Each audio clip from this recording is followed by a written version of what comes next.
Hello, everyone. Welcome. Thanks for joining us. My name is Peter Copeland, Deputy Director of the Domestic Policy Program here at the Macdonald-Laurier Institute.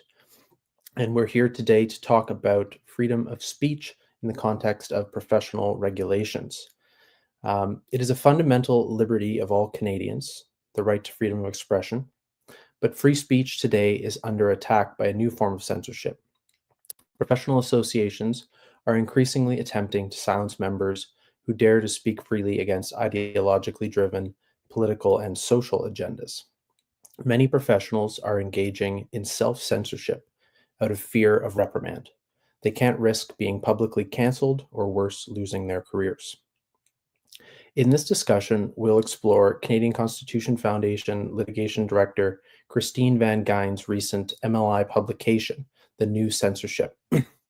We'll review the broader legal frameworks governing free speech in Canada and how these principles intersect with the responsibilities of professional bodies.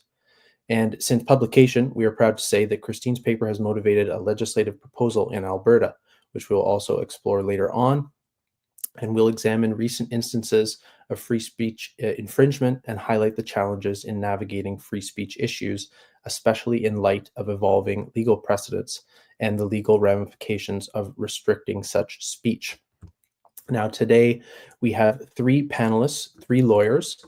I won't start with any lawyer jokes, but I won't rule them out either. So I'd like to first introduce Christine Van Geyn. Christine is, as mentioned, litigation director for the CCF and recently published this report with MLI on professional regulation and free speech. Welcome, Christine. Thank you. Second, Ryan Alford. Ryan is a professor at the Boralaskan Faculty of Law and a bench of the Law Society of Ontario. He also serves as a senior fellow of the Macdonald-Laurier Institute. Ryan, thanks for being here. Always a pleasure, Peter.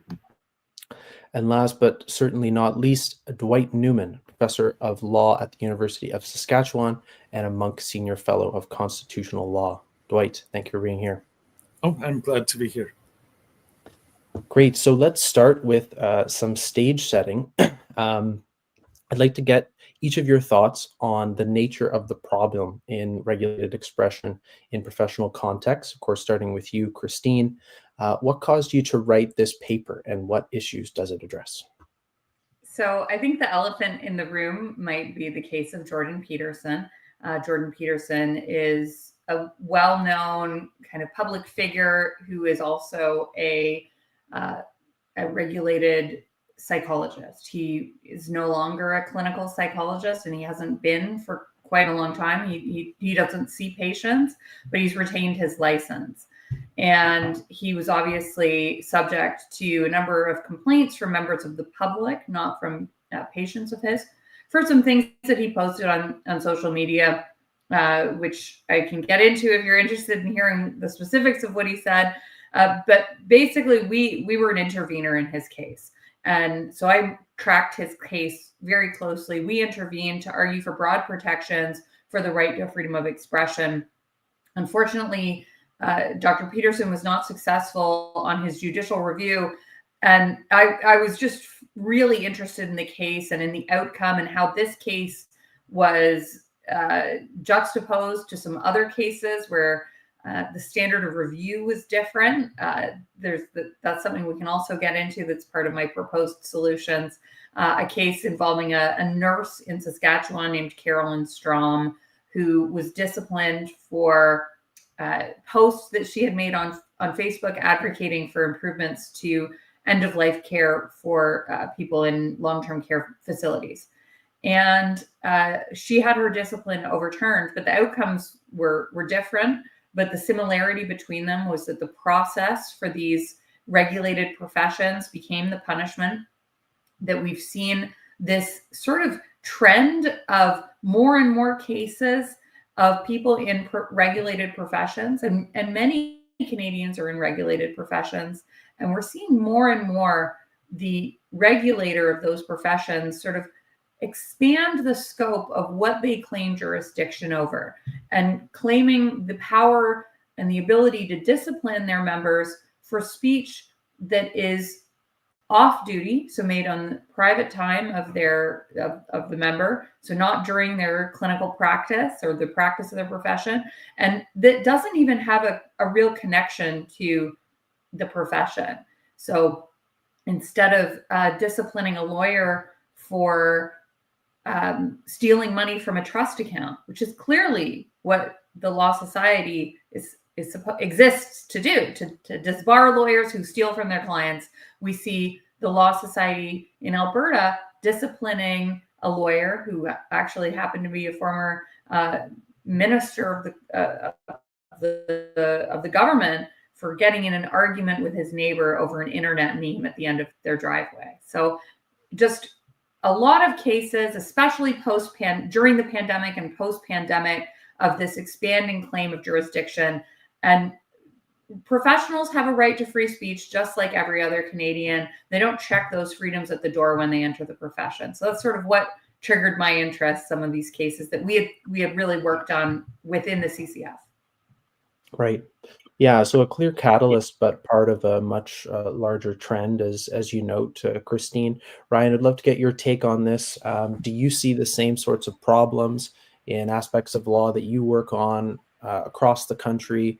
What do you make of the situation? I certainly do, and it's such an important paper, it's such an important issue, and the response to it, I think, is going to hopefully catalyze some really effective responses. I would say that there are both specific implications of this problem and general implications that really do highlight how powerful it is and how important it is that we address this effectively. I would just say what we really need to think about is not only the way that individuals are being silenced and the chilling effect that that's having, but how it's really transforming professional identities and how it's so important that we have a bit of pushback and a bit of resistance to prevent essentially a wholesale transformation of the notion of these professions and their raison d'etre.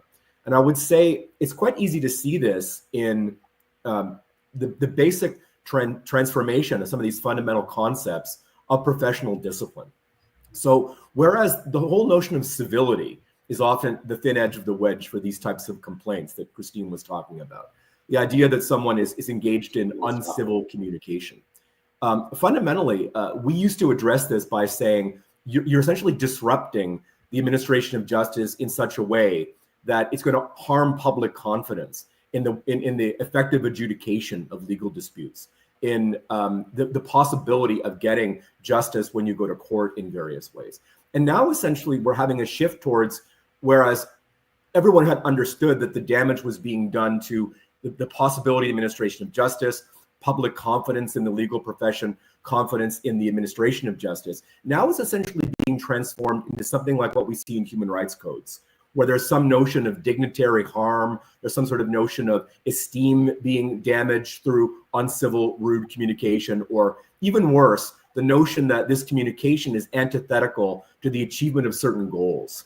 And I think that given that transformation, given the fact that we see that this trend in the way that these concepts are being transformed, it's really important that we assert the fundamental values of our profession as they have been articulated, that created the regulators, that gave power to the regulators, and kind of reassert the importance of being very clear on the importance of these values, in particular free speech, to things like effective advocacy, to things like the rule of law, to things like the administration of justice. And this really gives us an opportunity to do this, which is why it's so valuable. Yeah, that's very interesting. And I'm glad you highlighted kind of what's at stake in many of these issues. It's claims to dignity, respect, civility, things that are undoubtedly important, and to the professional quality of various disciplines. But of course, what's of greater importance are other principles, and we're seeing things being traded off in interesting ways. Dwight, I'd love to get your thoughts on the general issue and anything that's been said thus far.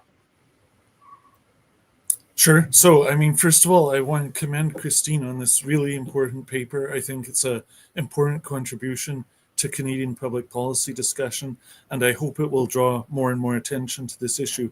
And one of the things that it does is it brings together a whole set of cases beyond those that people might first think about. And that's important. But there's also something that goes beyond even this, which is it's not just the cases that we can see and can find reports of that matter. It's been alluded to already, Peter, in your opening comments. It's all the cases of self-censorship that need to be of concern as well. Those who've seen the cases that have happened and then hold back from saying something that could be important, but they're not sure if that gets them into a problem. Ryan's alluded to this as well in terms of some of his comments, but just this problem of people in regulated professions being subject to this kind of chilling effect, I guess, is a big concern. And I think it has broader implications even.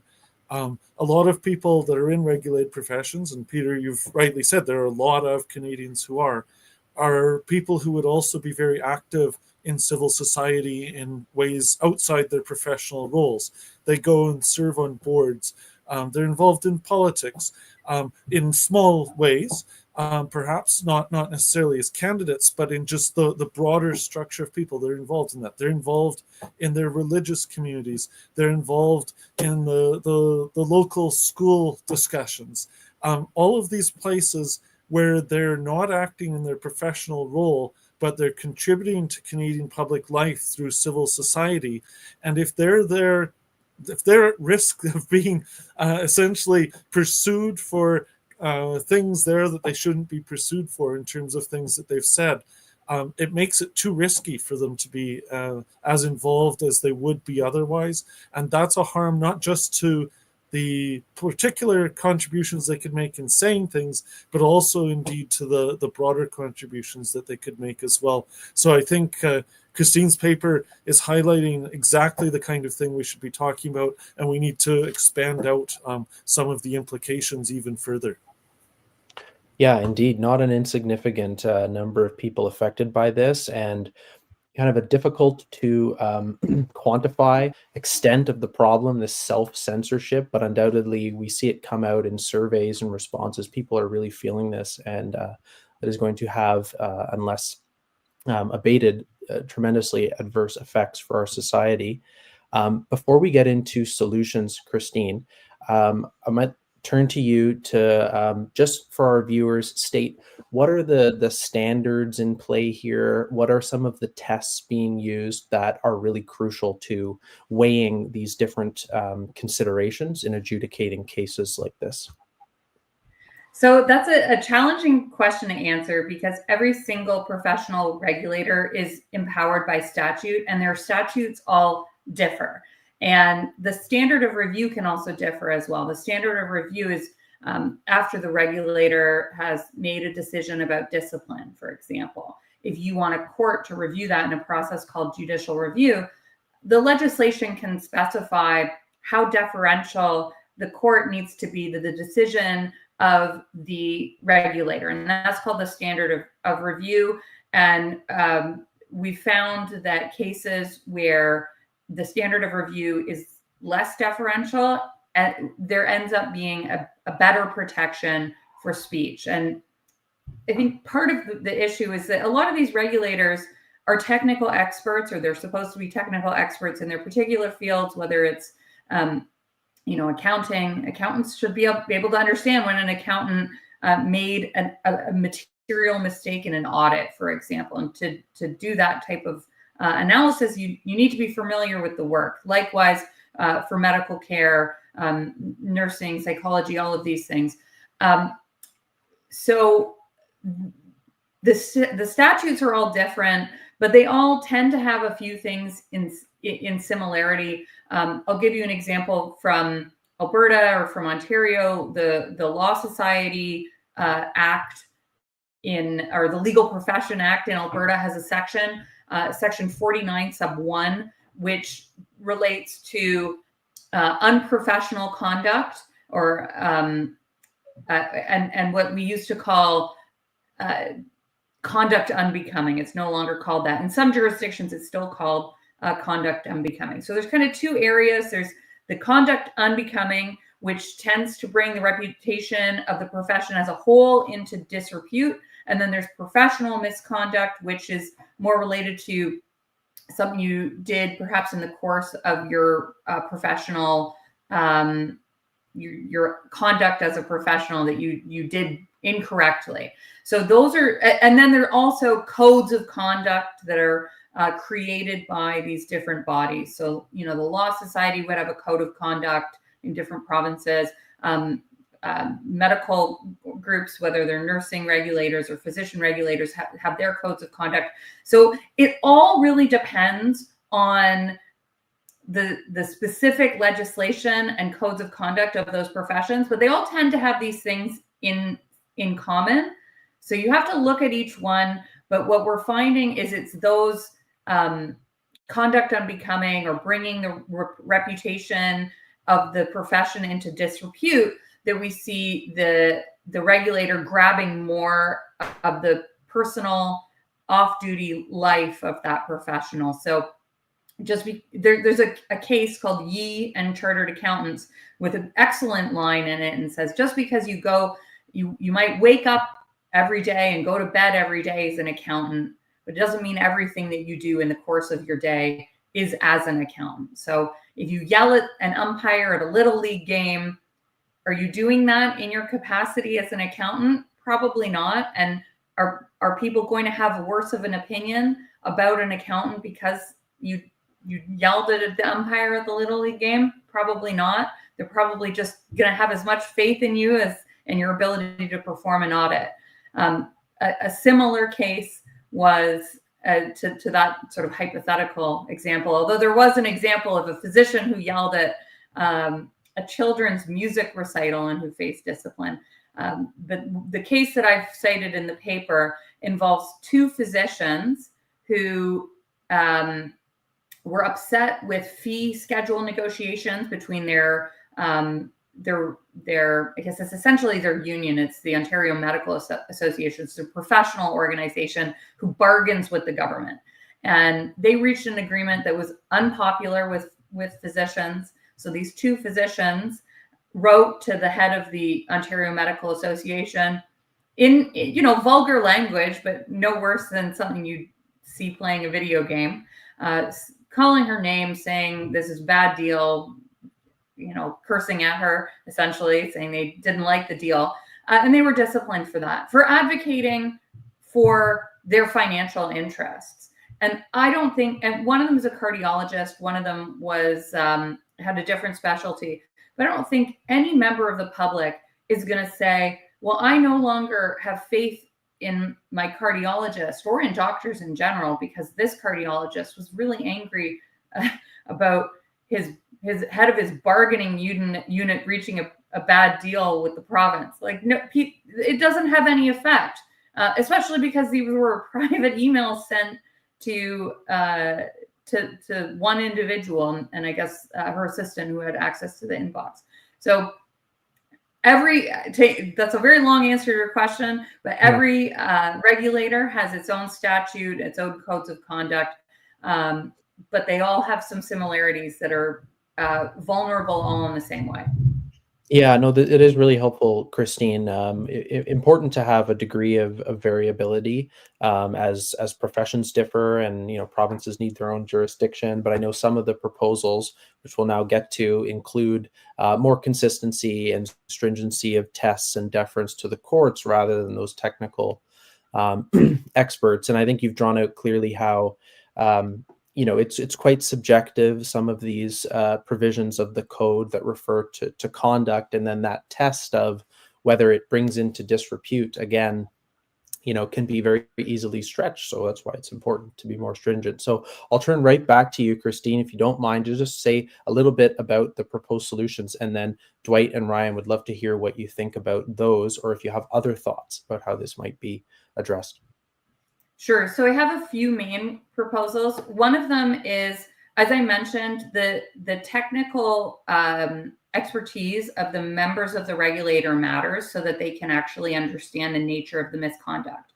But, a regulator made up of physicians who make these decisions may not have those individuals may really understand medicine, but they might not have a strong grasp of constitutional principles, and the requirement that they balance the charter right to freedom of expression of their members and the statutory mandate of their regulator. And that's the mandate to regulate in the best interest of the public as it relates to that profession, not as it relates to, society at large. And, being polite is not part of their statutory mandate. It's their mandate to regulate that profession and the conduct of the professionals and the practice of their profession in the best interest. So because they might not have that understanding of the importance of constitutional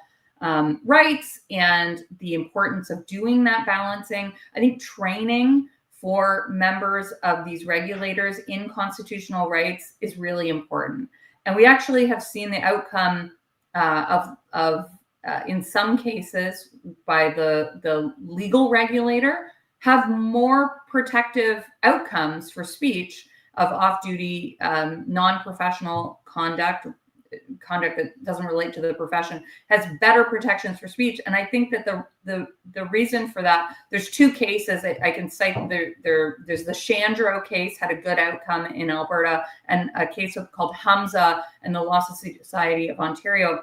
Both had good outcomes that ended up dismissing the complaints as it relates to off-duty conduct. And I think it's because those regulators are made up of lawyers who do understand constitutional protections and the need for balancing. So training in those protections is very important when the regulators lack that expertise.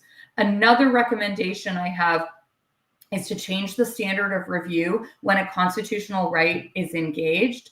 As I explained, the standard of review essentially is how much deference is given to the regulator when the court reviews it. Does the decision need to be reasonable, which means there's a variety of different outcomes that are possible, or must the decision of the regulator be correct, which means there's only one possible outcome?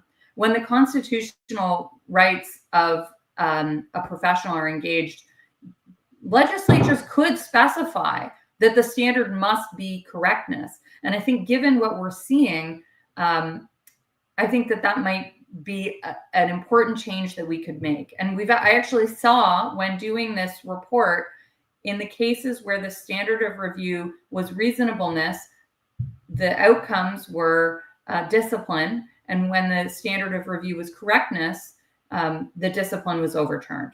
So I think that's an important change as well. And then I think just generally, it's really important for us as civil society to emphasize how important constitutional protections are, how important freedom of expression is, especially in these professions, which are truth-seeking endeavors. And you will never have a real pursuit of truth if you are living under a regime that silences your speech. Very good. Thank you, Christine. Dwight, I'll turn to you first for your thoughts on that or any other recommendations you have in this space. Sure. And I mean, I'm going to be agreeing with so much that Christine has raised here in her comments. Oh, we've got lawyers here. We need some disagreement. But we can add some nuances and so on too. I mean, the first thing I'd say is just I think we're starting from a standpoint that that it is about regulators really needing some help in fulfilling their roles in some ways. And other than in the law society context that has then had some different outcomes, regulators usually don't have legal training. They're regulators of their professions because of their standing in that profession, not because they also happen to have legal training. And so I agree very much with the idea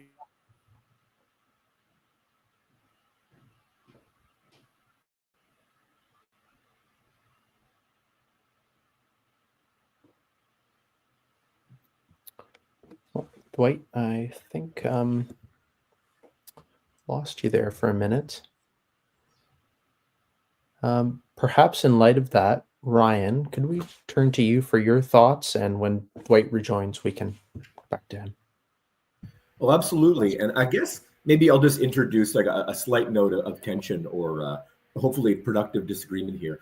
I'm thinking that insofar as these recommendations are going to face some resistance, and I have seen them engender that kind of resistance. People saying that what Alberta is doing, which I think is just incredibly important, is somehow not necessary, or it's really something that we don't need to take this seriously. I think this is going to be productive as well.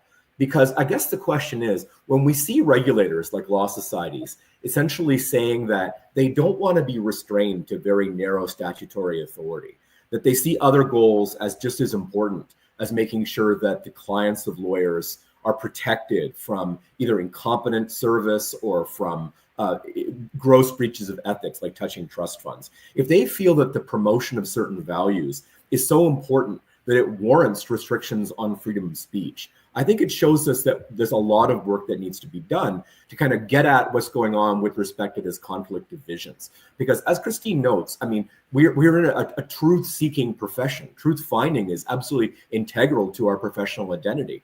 And if the people involved in the highest levels of our regulators, people who are connected with academia, really have some difference of opinion over that, it's really important that that be brought to the fore so that we can have engagement on that. Because just pretending that that's really not significant is going to allow for further drift.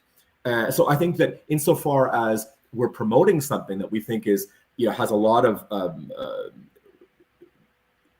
implications for individual practitioners with whom it will resonate, and then you have people saying, well, really, it's not that much of an issue, or actually, freedom of speech has to give way to other values. I think we're going to see that we're going to have even more important discussions coming out of that. I think that is a really important point, Ryan. We are seeing, a trade-off here, an emphasis of different fundamental values. And I think you're quite right to point out that the preservation of freedom of inquiry and speech is, especially important for the level of, social and civil society health, but in those domains in particular, because without it, we have ideology, we're unable even to come to practical solutions in fields. And we're starting to see, I think, increasingly this idea that the prevention of harms and, elements of subjectivity, and also very importantly, of course, minorities and prevention of oppression and targeting be protected, but those taking perhaps too much precedence over the preservation of that area of free and open inquiry. And so thank you for raising that. I hope we delve further into it later on in the discussion. Dwight, you've rejoined us. Great to have you back. We lost much of what you may have been saying, so if you wouldn't mind restarting with your thoughts, that'd be great. Sure. I'm sorry about that. I guess there's some internet censorship that comes into play. No, I'm just kidding. But we had a technical issue here. I would just say that the idea of training is really important, because we are thinking about regulators who are experts not in law but in something else other than in the case of law societies. That said, that training needs to be in a really accessible form for regulators. One of the challenges is the complexity of law, and sort of how are you engaged in constitutional law, balancing with other things and so on. And so I think to the extent that anyone with expertise in this areas can prepare simple guidebooks for regulators that are accurate, but that are accessible for regulators, it would be a great service, and just something to really consider as part of the solution. Another aspect I would just say is that where there are situations where individuals are disciplined in cases where that's not appropriate. Christine's right that fixing issues around the standard of review and options for appeal might help. Although there's a cost for people to get up those appeal chains and so on. Now, maybe a surgeon can afford it, but not every regulated profession is the same that way. And so I think it's just important that there be support for people in those situations from various different types of organizations that fight on behalf of freedom of expression and can take up the cause of those who are disciplined for in situations where that's not appropriate. That's a really interesting point. I hadn't thought about that. That, in many of the cases Christine's referenced, yes, it's had to come to the the stage of review, unfortunately, and you hope that the tide will turn if enough of those are successful. But I think it refers to another point that Christine made about the composition of the professional bodies and the training that you just alluded to. In Ontario, I was working in the policing space, and it's very important to both have the technical expertise on there, but then you need some lawyers as well. And so legislative proposals that ensure, built in to the professional regulatory environment, there is that degree of legal knowledge is, I think really important. Um, Before we move on to maybe speculating a little bit about what legislation in Alberta or other provinces may look like, I have a couple more questions for you. One about this issue of professional conduct and the importance of things like civility.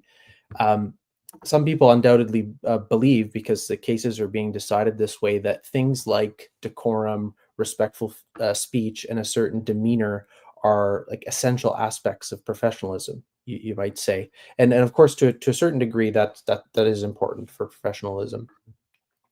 So do you think that these standards, maybe as part of the way to address the issue, need to be diluted at all, or just the deference to more important principles like freedom of speech be strengthened? Maybe Christine, you want to start with that? Oh, so you just muted.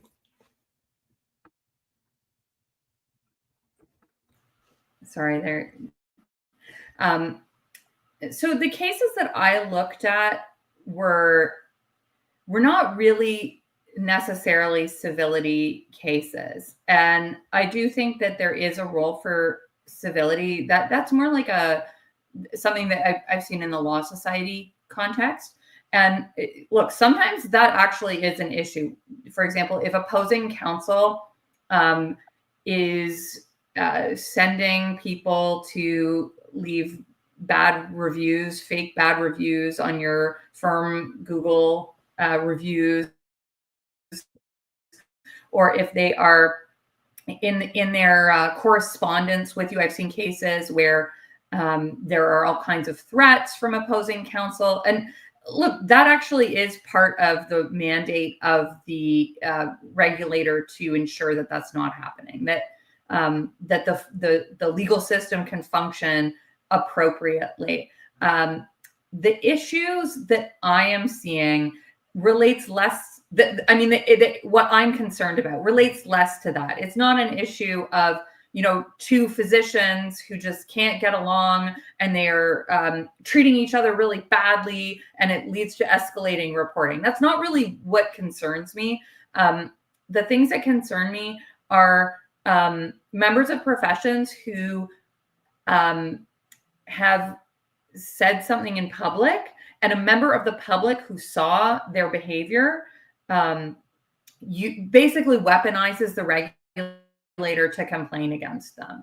There is a role for civility regulation in these professions so that the professions can actually function, perhaps especially in the legal profession, which has more perhaps adversarial personalities. But one of the things that I know the Alberta government is considering, because I met with them for consultations, and I just know that it was on the list of questions that was posed. A question was posed: who should be permitted to make complaints against the professional? Should it only be clients or patients or people who are in a professional regulation a relationship with that person, or should anybody be permitted to make a complaint? So that's something I actually do think that members of the public should still be able to make complaints against professionals.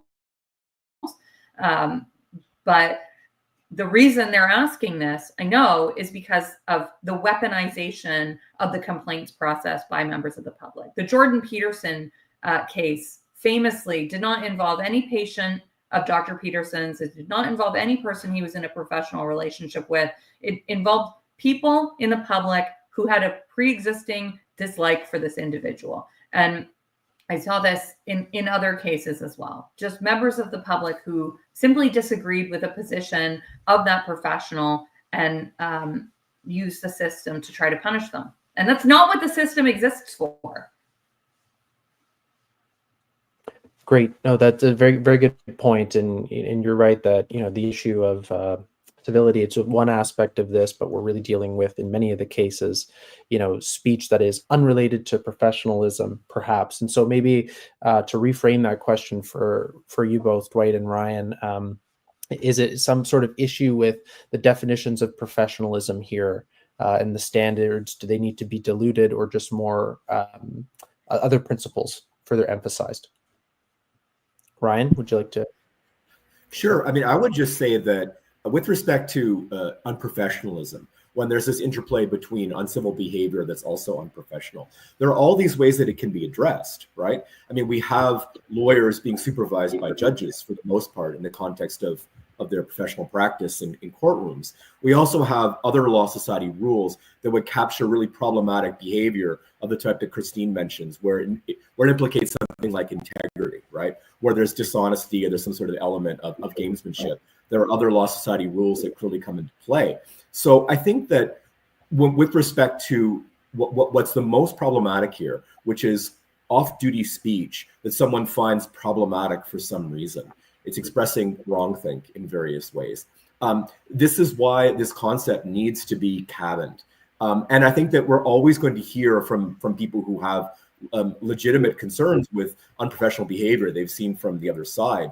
Well, then how is it going to be addressed? I think it's really important for us to talk about how there are these mechanisms, whether they're within other provisions of the Code of Conduct that deal with non-speech aspects of that behavior, or if they're just other actors such as judges or even the public. I think it's also worth noting that I think that most people in legal practice learn that effective advocacy very rarely involves that kind of incivility. In fact, eventually, you would over hope time, they learn that, Ryan, but they don't always learn it.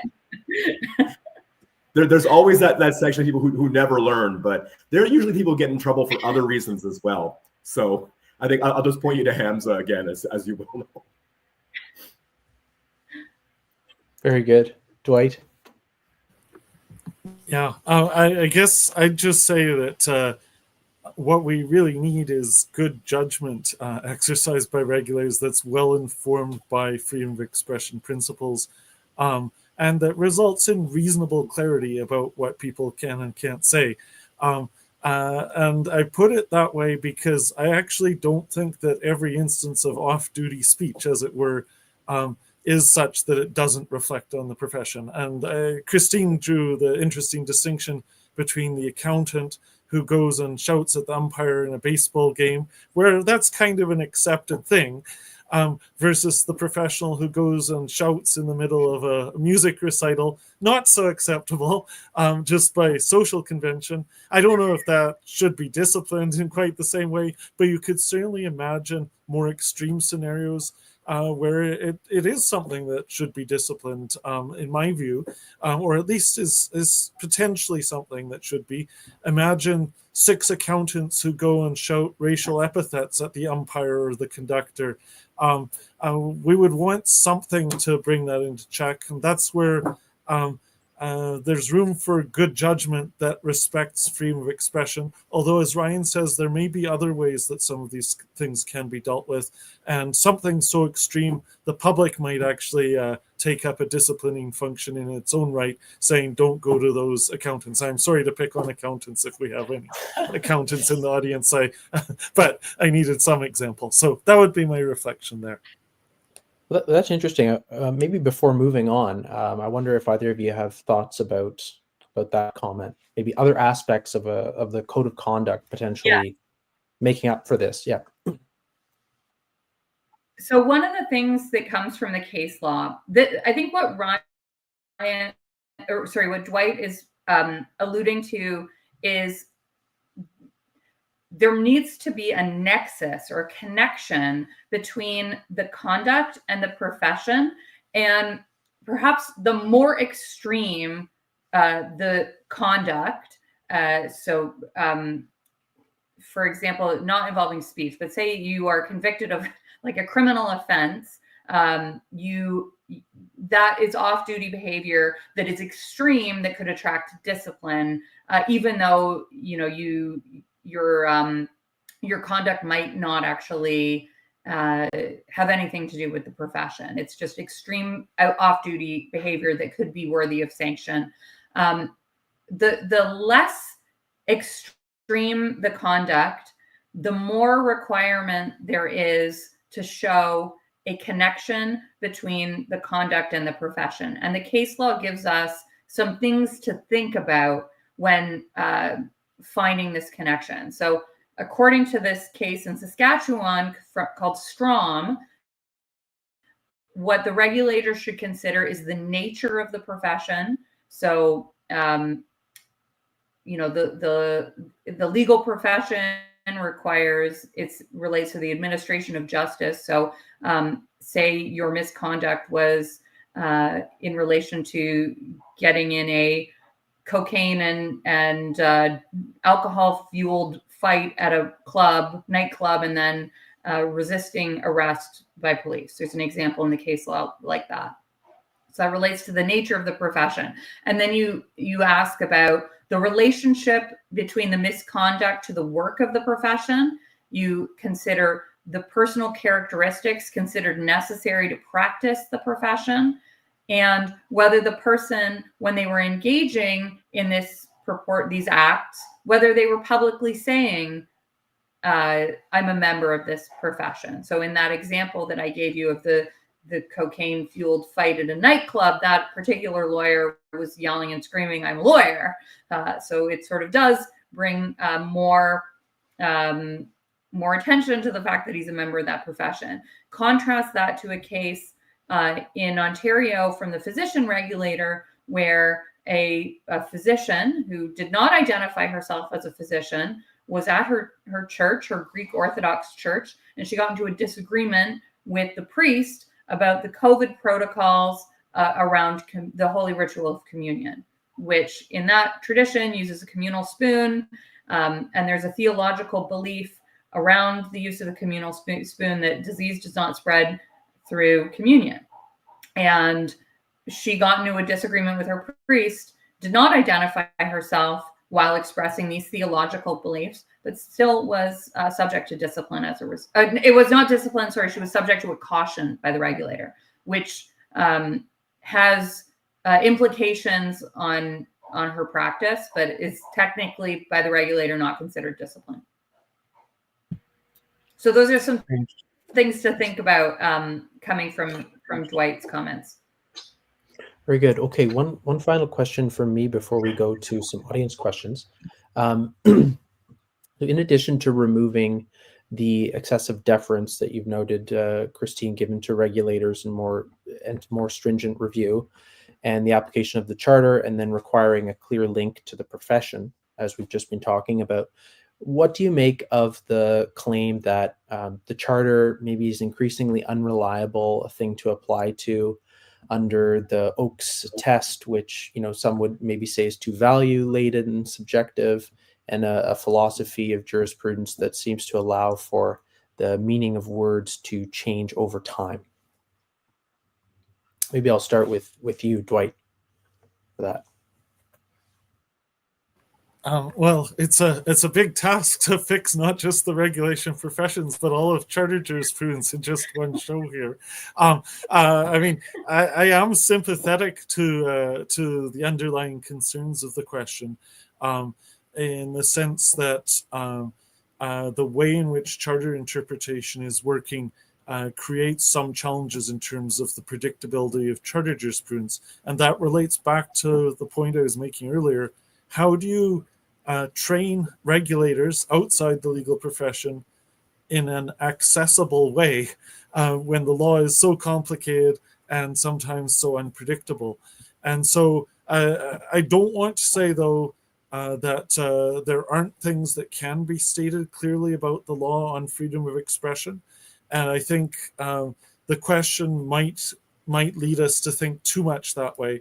There is a real concern there. At the same time, there is some clear law on freedom of expression that isn't being fully taken in account in some professional regulatory contexts. And that's what we can focus on probably for today, while having that other topic as one for another day. Okay, you didn't bite. Very fair. Good response, though. Ryan? Well, I mean, if you think that Oakes is problematic, I have bad news for you. The cases that kind of apply in the area of administrative law, so Dore in particular, and leaving aside the application in the future of Commission des Scolaires des Territoires du Nord-Ouest in this area, it's very frightening. The idea that you might not have much benefit of the charter where there's this deference that allows the regulator to balance your charter right against the goals of the regulator, which is to say, it's really important that you shut up. We really feel that it's quite important that you not talk about these issues. So insofar as a lot of the practical focus right now is on restraining the regulators to their statutory mandate, for them to understand that really what we're doing here is not duplicating a human rights code. I mean, Dwight's quite right. There's been some good jurisprudence saying, okay, well, here's what you can't do with respect to human rights legislation or elements of human rights codes to impair free speech.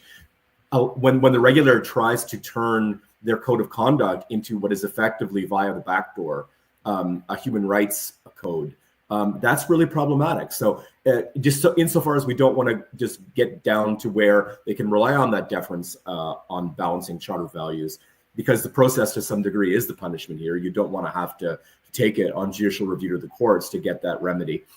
It's better just to cut it off at the source and say, well, what should the regulator be doing under this statutory mandate, which is really about protecting the public and not about achieving the kind of goals that we see with respect to human rights codes. Very good. Christine, do you have any thoughts about that?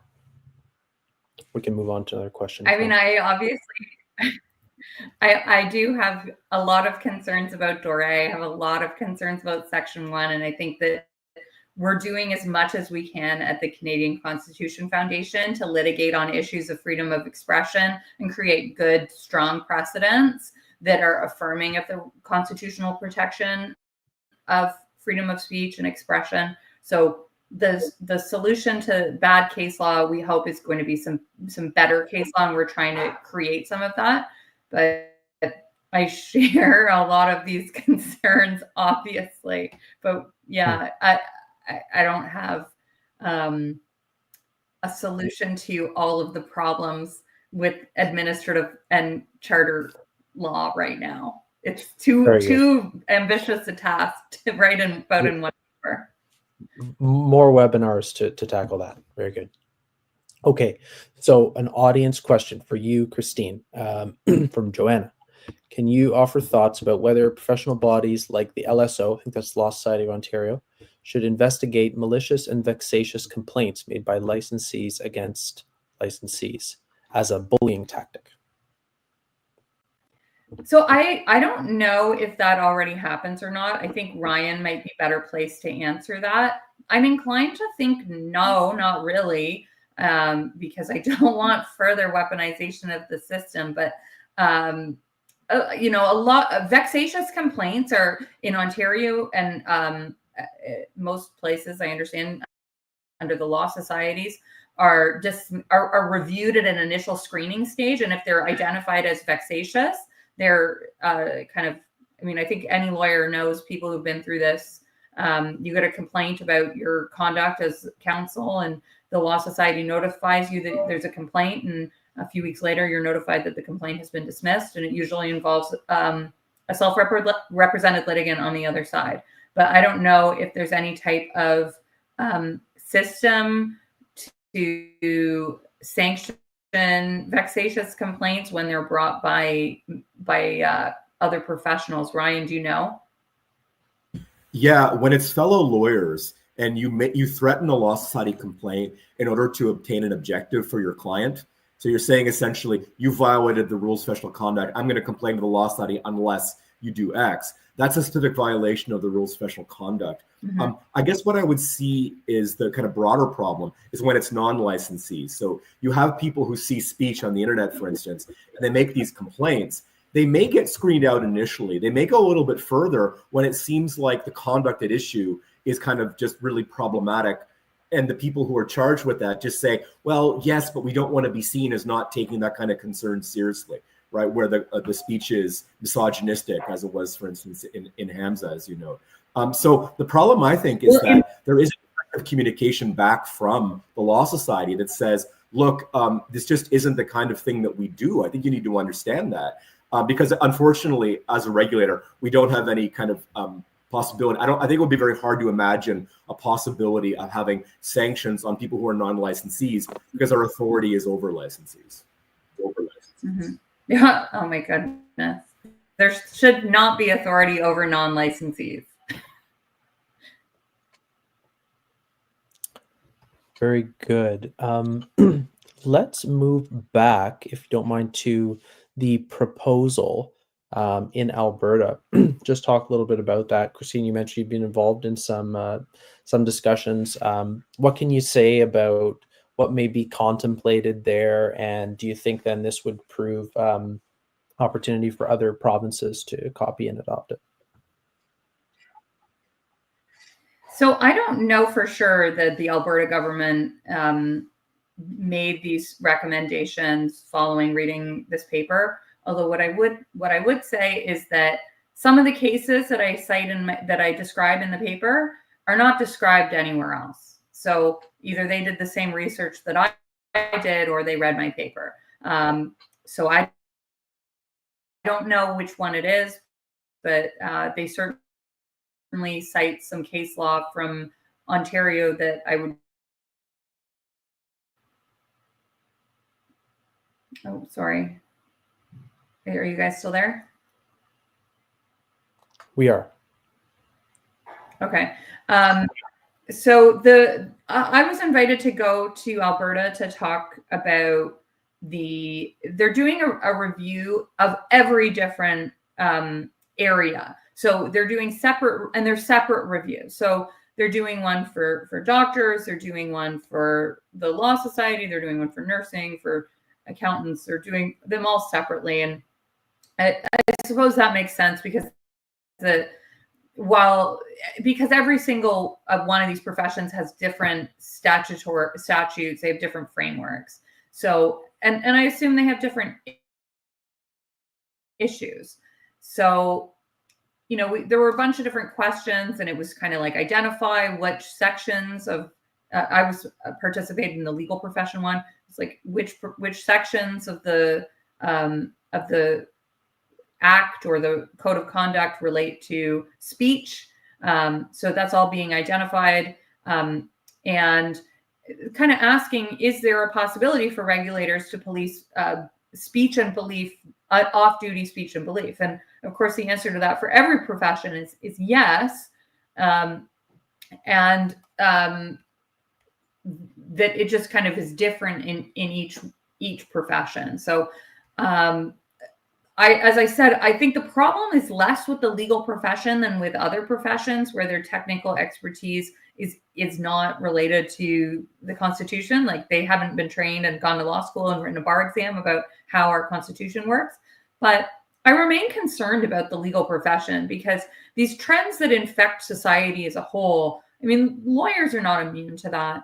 And that will ultimately, if this is a trend in other professions, it will ultimately make its way into the legal profession as well, even if we are all trained in valuing these things. And I think there's an unfortunate cultural trend of kind of seeing freedom of speech as something that exists for people on the right, on the political right. And that's not the case. Freedom of speech is actually most important for people in any marginalized position because it's how they defend and assert their rights. And that applies to people on the right as well as on the left. So it's a complete misconception. And I am concerned that it will infect this profession as well as it has others. Honestly, the worst one seems to be the medical, the doctors, physicians regulator. But I didn't read every single case that exists, but that one seems worse than others to me. Excellent, and perfect segue to another audience question here. Why are so many professional organizations engaging in political prejudice, or their decisions are politicized, you might say. Is this a new thing, or has it always been this way? Ryan or Dwight? Ryan. I to some degree, I think it comes from the fact that within certain spheres, and I would say that academia is one of them, certain things just aren't seen as political. So the problem is you see something like the promotion of EDI, and it's been put into essentially a moral vocabulary where surely no one is against this. So therefore, we're just doing something that is morally unambiguous that no one would perceive to be political. The problem, I think, and there's kind of a relationship on both sides to this, is that it comes from essentially a lack of valuing of free speech, because the reason why everybody purportedly agrees to the point where it doesn't seem political or controversial is because there's this pressure not to give a contrary opinion.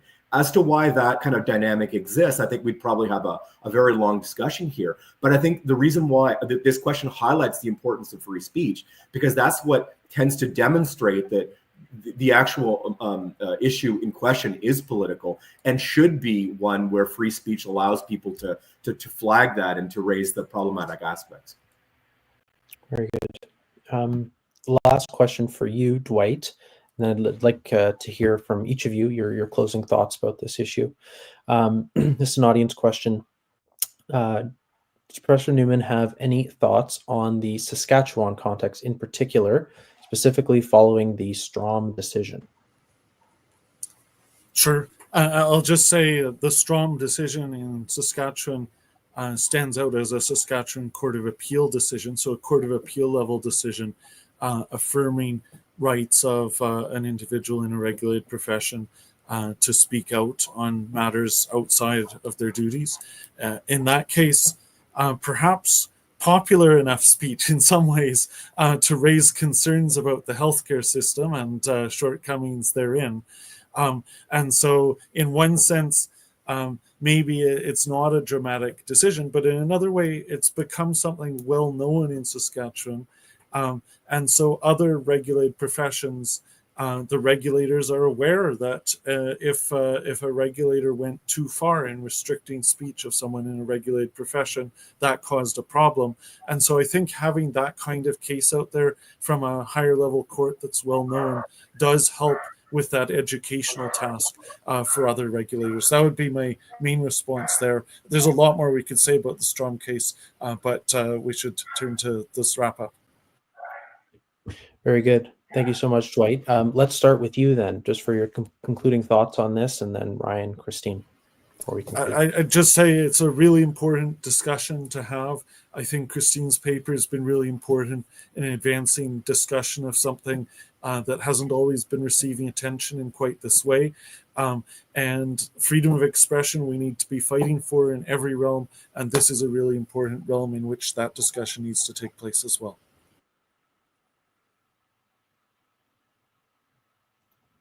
Ryan?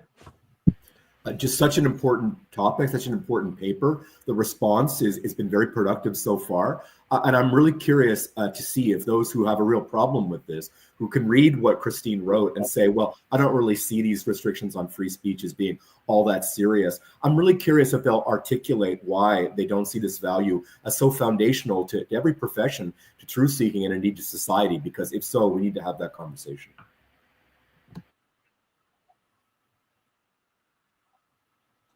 Yeah, over to you, Christine. I had a lot of fun writing this paper and reading these cases. They really surprised me. There are cases, obviously, a lot of us are familiar with, like Peterson, like Strom, but there were cases that I did not expect to see, and things that attracted discipline I was not expecting. And I think what's really important is what I tried to do in the paper was show this notion that I brought up earlier, that freedom of speech is not a right for people on one side of the political spectrum or the other, that it's people who express any position that might be slightly outside of the mainstream can be subject to attention from their regulator. And we saw that for people across the political spectrum, advocating for all kinds of different viewpoints. So we saw, I saw a case where complaints were the physician regulator was weaponized against a physician who was advocating for gun control and against a nurse who was advocating opposed to abortion. And both of those are clearly political positions. And the regulator, there was an attempt to use the regulator in both of those cases to silence that clearly political speech because there's some sort of tangential relationship to medicine between both of those, I suppose. It's really important to understand that every person in a regulated profession who is has a thinking mind and is interested in social, political, or cultural or religious issues is at risk of being censured by their regulator, because the speech that's popular today might not be popular tomorrow, and that you could fall under this regime of censorship if you don't advocate now for this freewheeling power that the regulators are claiming to be reined in. So I encourage everyone to read the paper. I hope you find it as sort of enlightening as I did to write. Well, thank you so much, each of you, for joining us for a very illuminating discussion. I think it's quite clear that although this may appear on first blush to be an issue just affecting, professions, we should remember that professions are, everywhere in our society, and this affects the very quality of the services they provide and that we receive, and it's having much broader social implications on people's willingness to speak up and share their views, which is essential to the health of our polity. So thank you again for each of you for joining us, and to all those watching online. We're very appreciative of your support. Please follow us on our various platforms, and go to Macdonald-Laurier Institute on the website, where you can see Christine's paper and learn more about the other things that each of them have published for MLI in the past. And I want to thank you all again for joining, and have a great day.